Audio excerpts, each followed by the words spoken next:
Good morning, ladies and gentlemen.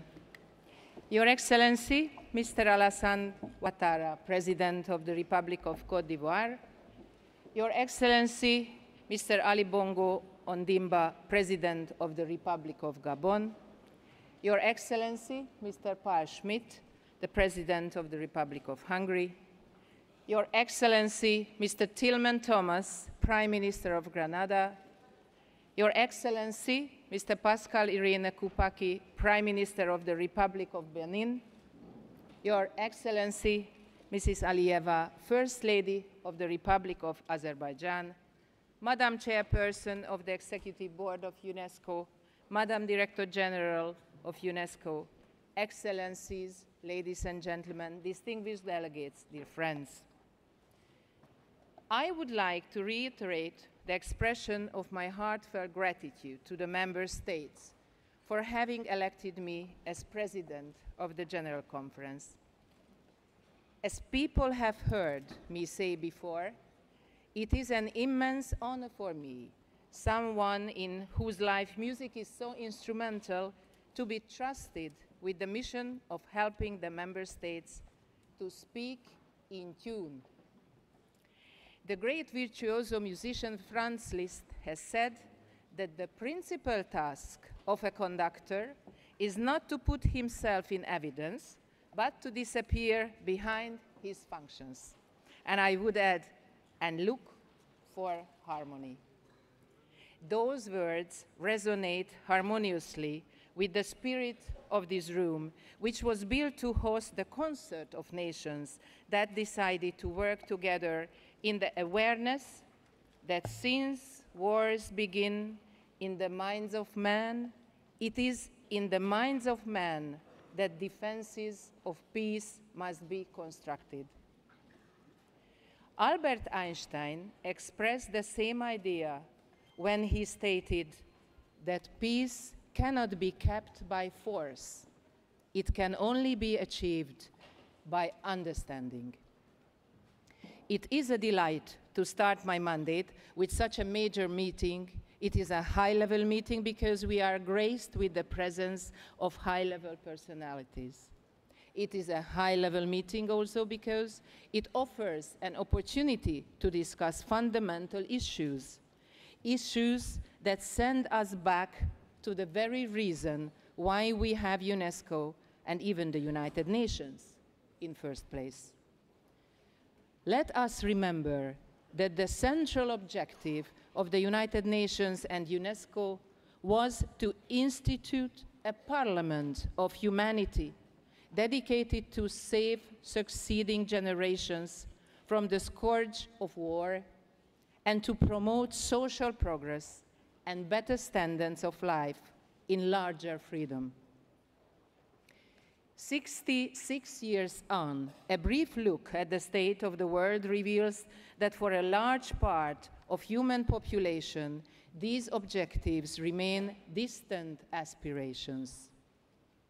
Under our watch, armed conflicts continue to kill, maim, and displace millions of people, especially in poor countries. Conflicts are diverting scarce human and financial resources from key areas such as healthcare and education to military spending, thereby reinforcing poverty, undermining economic growth, and stunting progress of nations on all human development indicators. In these trying economic times, the talk of budget and fiscal deficits dominates the airwaves. What we rarely, if at all, hear about, and what the recent EFA Global Monitoring Report of UNESCO highlighted, is what I would call an acute peace deficit, felt in countries big and small, affluent and poor, to the north and south. In 21 developing countries that spend more on tanks than on primary education, there is peace deficit. There is peace deficit in the affluent world where military spending dwarfs the resources available for development aid. It has been calculated that if rich countries were to stop military spending just for 6 days, the savings would be enough to close the $16 billion education for all external financing gap. Think of how many people such an act would pull from the grips of poverty. How many children would be able to receive life-sustaining education? As you very well understand, a genuine peace is not to be found where poverty keeps people in dire need to basic commodities, leaves them unable to fend for themselves and their families, and creates fertile ground for the seed of conflict to grow. This is the reason why for almost 1 billion people who will go to sleep hungry tonight, most of them women and 98% living in developing countries, peace is elusive.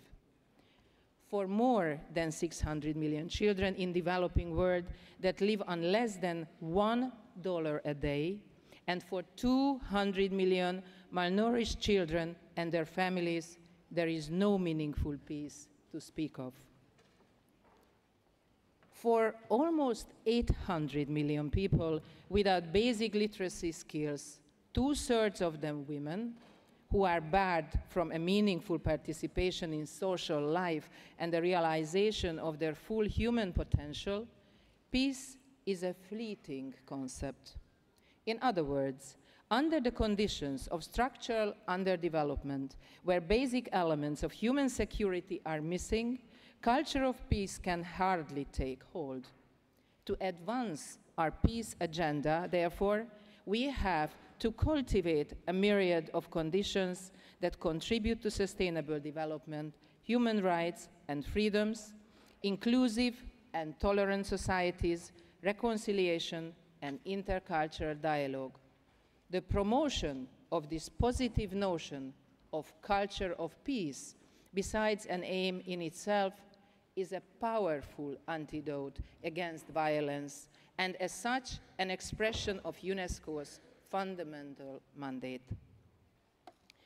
In pursuing this mandate, UNESCO brings to bear its uniquely multidisciplinary approach, which enables it to deal with complex issues in a holistic manner. This is the real strength of the organization, I think, because the issues we have to tackle, such as conflicts and poverty, are multidimensional social phenomena that are not amendable to simple solutions. It is this unique, holistic, human-centered approach to sustainable development and peace building that UNESCO brings to the multilateral efforts in these areas. Your Excellencies, heads of states and governments, distinguished speakers today, your presence gives us a unique opportunity to directly engage world leaders and decision makers in our brainstorming efforts concerning one of the most fundamental questions for UNESCO. What can the organization do towards building a culture of peace and sustainable development? We would be naive to expect you to articulate clear-cut solutions to the world's most pressing problems. Instead, your willingness to share the insights from your own personal experiences of dealing with these issues as leaders will certainly deepen our understanding of the obstacles to peace and sustainable development in different parts of the world and the ways to surmount them. Culture of peace rests on the idea that durable peace requires commitment to building just, open, and inclusive societies. Justice, freedom, and equality are the shared values at the bedrock of the peaceful global fellowship we must strive for. And nowhere in the lack of justice and equality as pronounced in the area of gender equality. The latest data indicates that women continue to suffer from unequal access to education at all levels, with 39 million girls missing from primary and secondary schools. Women are also inadequately represented in leadership positions, occupying only 19% of seats in the houses of the parliaments worldwide. This is not just to women, but to the entire societies, the questions that do not profit from women's proven potential to contribute significantly to reconciliation, peace building, and social and economic development. UNESCO's response is to empower women around the world, notably through education, the most effective lever to spread values and skills. Empowering women is one telling example, among others, of how UNESCO contributes to a culture of peace and to sustainable development. Your Excellencies, ladies and gentlemen, ministers, delegates, this is a special day today because this is the day in India what we call the Festival of Lights. It is Diwali.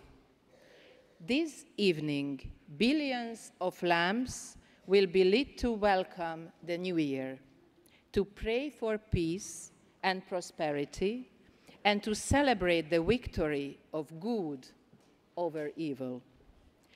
Let us light a lamp at UNESCO to banish the darkness of illiteracy and poverty, and to confront the forces of hatred and intolerance.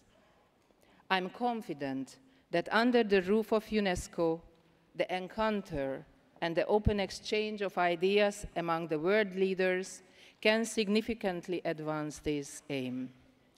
Let us all take advantage of the unique space of dialogue offered by the Leaders Forum. Thank you for coming.